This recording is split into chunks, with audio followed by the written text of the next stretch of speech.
Ang bagay na itinaas ay may gravitational potential energy. At gamit ang isang simpleng setup ng pingga tulad dito, ang energy nito ay maaring mailipat sa mas maliit na bagay. Kapag binitiwan ko ito, bibilis ito pababa at magko-convert ng gravitational potential energy sa kinetic energy. Kapag tumama ito sa tabla, ang momentum ay mapupunta sa mas maliit na bagay at papaliparin ito ng mas mataas. Ang problema sa setup na ito ay hindi ito mahusay at hindi mataas ang nararating ng tennis ball.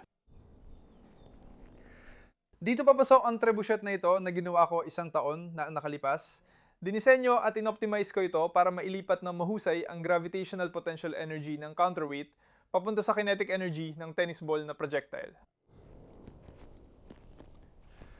Kapag pinakawalan, ang tennis ball ay mula 0 hanggang 130 milya bawat oras sa wala pang 1 segundo at naipapadala ng 80 metro palayo.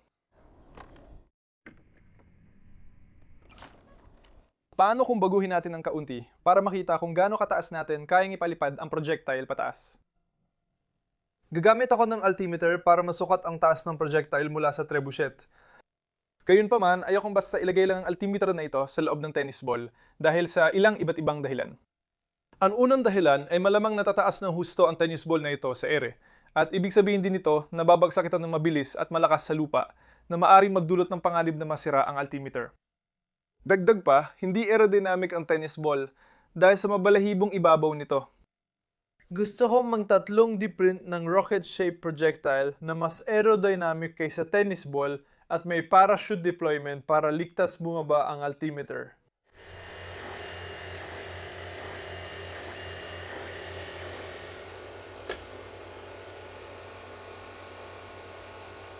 Ito ang unang prototype. Kita mo, hindi pa ito aerodynamic sa itaas dahil wala pa ang parachute deployment mechanism. Para itong dummy model at nilagyan ko ito ng foam na nose cone para kapag bumagsak ito pabalik, sana ay hindi nito masira ang sarili nito o anumang bagay sa paligid dito sa lupa. Ginawa ko ang modelong ito para subukan ang yugto ng paglulunsad. Kaya, nailagay ko na ang 3D printed na projectile sa loob ng trebuchet at naikot ko na ang tali sa release pin. Kaya, oo, sana maging matagumpay ito. At sa tingin ko, dapat tayong umatras ng kaunti at subukan agad itong i-launch. Sige, sa 3, 2, 1.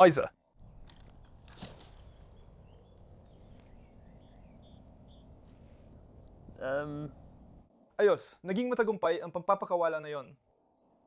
Hindi ito umabot sa taas na inaasahan ko. Sige, subukan natin ulit ito sa 3, 2, 1. Hindi maganda yan. Tama, kaya pareho lang setup na naunang pangpapalipad sa pambitaw ng pin at pangkabit ng sling. Pero imbes na umabante, umatras ito at napunta sa bakuran ng kapitbahay ko. Sa tingin ko, kailangan nating seryosong pan-isipan muli ang disenyo nito. Sa mga sumunod na araw, sinubukan ko ulit ito gamit ang iba't ibang paraan ng pagkakabit. Pero nahirapan pa rin akong mailunsad ito ng maayos sa bawat subok. Kahit na tama ang direksyon ng trebuchet, mahirap panatilihing nakaharap mismo sa salubong na hangin ang projectile. Nagiging sanhi ito ng malaking drag kaya nawawala ang layunin nito. Sa katunayan, ang release velocity ay mahigit 30 metro bawat segundo lang, habang ang tennis ball ay umaabot sa 50 metro bawat segundo at halos walang epekto ang pag-ikot. Kaya panahon na para sa Plan B. Kaya ang Plan B ay itigil na ang rocket-shaped na projectile at bumalik sa bilog na projectile tulad ng tennis ball. Ano ang mas aerodynamic kaysa tennis ball? Sikat ang golf ball dahil sa dimple shape nitong aerodynamic properties. Gayunpaman, magiging napakahirap ilagay ang altimeter na ito at pati na rin ang battery nito sa loob ng isang golf ball, pati na rin ang parachute deployment system. Kaya, ang ginawa ko ay ng 3D print ako ng isang pinalaking golf ball.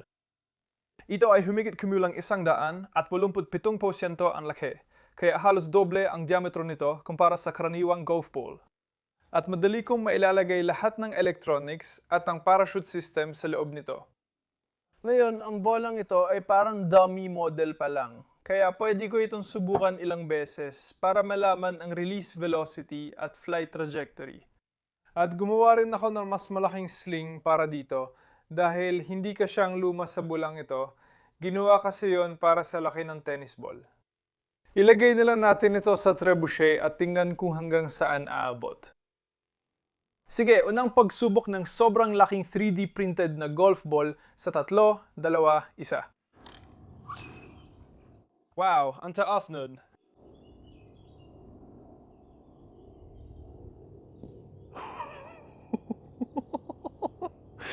Ang taas ng lipad nun. Sige, subukan natin ulit. Sa 3, 2, 1. Wow.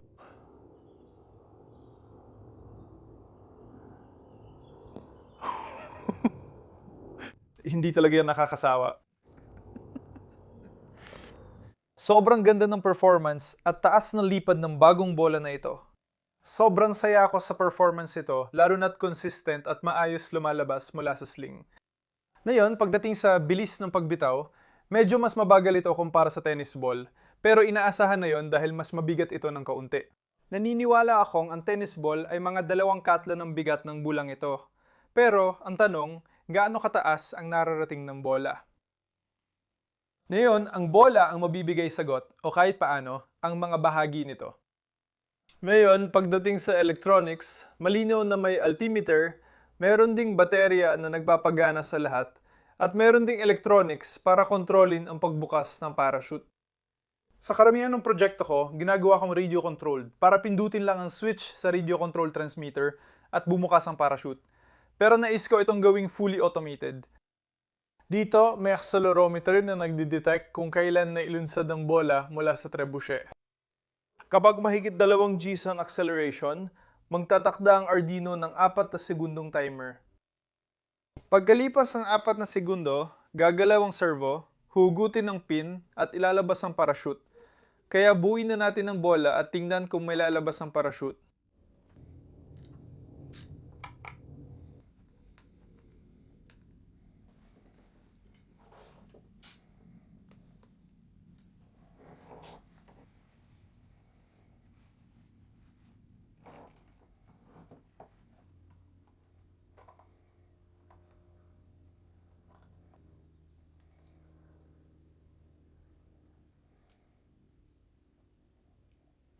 Kaya, ang rubber band ang nag-uugnay sa 2 kalahati ng bola at nakakabit sa servo pin.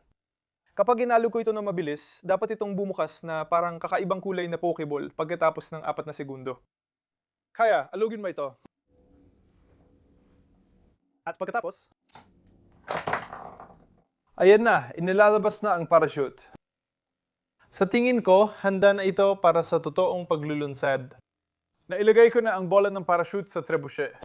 Hindi ko pa nilalagay ang altimeter kasi gusto ko munang tiyakin kung maayos magbubukas ang parachute. Inilipat ko na rin ang trebuchet para sana mapunta ang tira sa may field at hindi mapunta ang parachute sa mga punong ito sa magkabilang gilid. Kaya tingnan natin kung gagana talaga itong bagay na ito. Parachute na proyektil, unang pangsubok sa 3, 2, 1.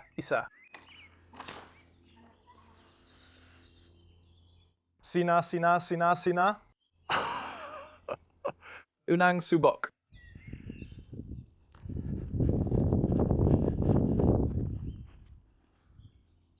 Ayos.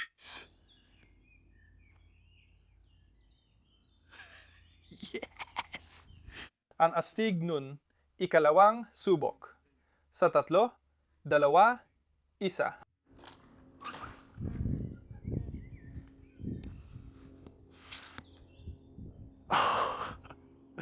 Ang sarap sa pakiramdam nun. Mabagal itong gumababa. Baka mas maliit na parachute ang kailangan ko. Ayokong matanga ito nang masyadong malayo ng hangin. Nagsagawa pa ako ng mga pagsubok para matiyak ang maayos na pagbukas ng parachute at makakuha ng mas maraming high-speed na kuha. Isang paglulunsad ay nagtapos sa malubang pagkasira ng braso ng trebuchet. Kasama na ang pagkakasabit ng parachute sa puno. Habang naghanap ako ng bagong braso at iniisip paano kunin ang parachute, silipin muna natin ng mas detalyado ang sitwasyon. Pag nilagyan ng karga ang trebuchet, ang 15 kilong counterweight ay itinaas ng 1.22 metro mula sa huling posisyon nito. Maaari natin kalkulahin ang gravitational potential energy nito sa pamamagitan ng pagmultiply ng masa sa acceleration dahil sa gravity at sa taas na itinaas ito na nabibigay ng kabuuang nakaimbak na enerhiya na 179.5 joules. Gawin na lang nating 180 joules dahil posibleng may dagdag na masa ang bakal na humahawak sa bigat papunta sa braso. Mula rito, maaari natin kalkulahin ang pinakamataas na altitude na maaaring marating ng bola sa teorya sa pamamagitan ng pagkapantay nito sa huling gravitational potential energy ng bola. Kung ayusin natin ang equation na ito para sa taas ng bola, makakakuha tayo ng pinakamataas na theoretical na altitude na 100 at 66.8 na metro o 550 talampakan. Ipinapalagay dito na 100% epesyente ang buong sistema at walang drag sa bola na hindi nangyayari sa totoong buhay. Pero magagamit natin ang maximum na halagang ito para kwentahin ang kahusayan ng sistema kapag alam na ang huling altitude. Darito ang henyosong paraan ko para kunin ang parachute. O baka hindi rin. Lumaktaw na tayo sa paglulunsad. May ipasok ko ng altimeter sa bola at may maliit na parachute para hindi ito mapalayo ng hangin. Medyo mahangin na yon, may kaunting salubong na hangin, pero sana hindi ito lumayo masyado dahil sa mas maliit na parachute. Tingnan natin kung hanggang saan talaga ito aabot. Sige, altimeter ball test sa 3, 2, 1.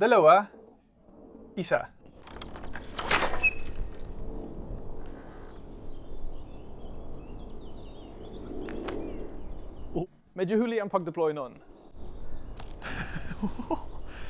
Halos hindi na ito pwedeng mas lumapit pa sa trebuchet. Suriin natin altitude. Baka hindi makita sa camera pero nakalagay dito na 61 metro na halos eksaktong 200 talampakan. Gawin pa natin ng ilang beses ang pagpapalipad at kunin natin ang karaniwang pinakamataas na altitude. Kaya, pagkatapos kunin lahat ng datos ng altitude, umabot ang bola sa karaniwang taas na 59 na metro o 173.6 na talampakan na mga 35% ng tinatayang pinakamataas na altitude. Ibig sabihin nito, 65% ng kabuuang panimulang potensyal na enerhiya ang nawala. Ngayon, gamit ang high-speed footage, nasusukat natin ang release velocity ng bola na 41 metro bawat segundo. Mula rito, maaari natin kalkulahin ang kinetic energy ng bola pagkatapos ng release at ipinapakita nito na 49% ng enerhiya ay nawawala sa mismong paglulunsad at ang natitirang 16% ay nawawala dahil sa drag. Ipinapakita nito na alinman ay sobrang aerodynamic ang pinalaking golf ball o hindi epesyente ang trebuchet ko. Kahit ano paman, napakasarap sa pakiramdam na makitang nailulunsad ang bagay na ito. Pagsubok ng altimeter ball sa 3, 2, 1.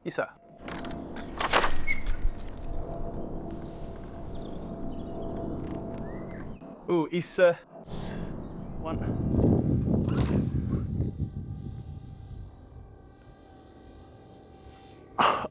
Tama. Isa.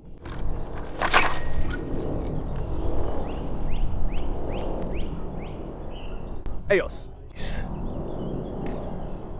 Mukhang natanggal ang mga takip. Isa.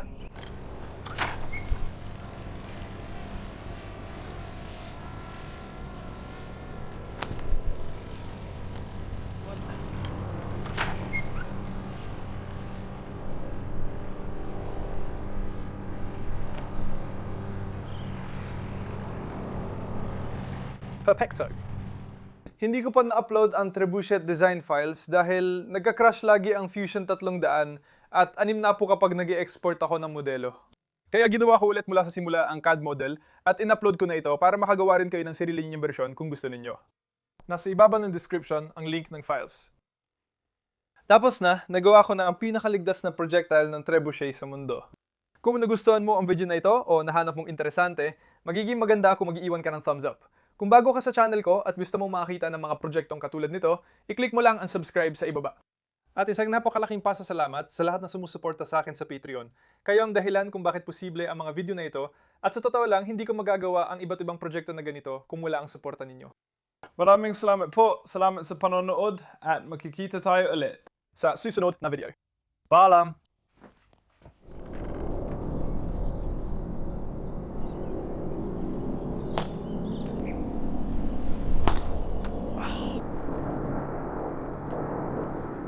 Ay, hindi i-deploy.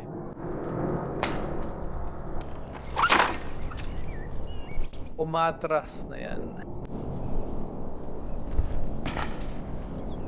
Sa tingin ko, ayos na yon. Hindi ko alam kung gaano nyo yan nakikita, pero parang ang bola ay parang nahati sa maraming piraso.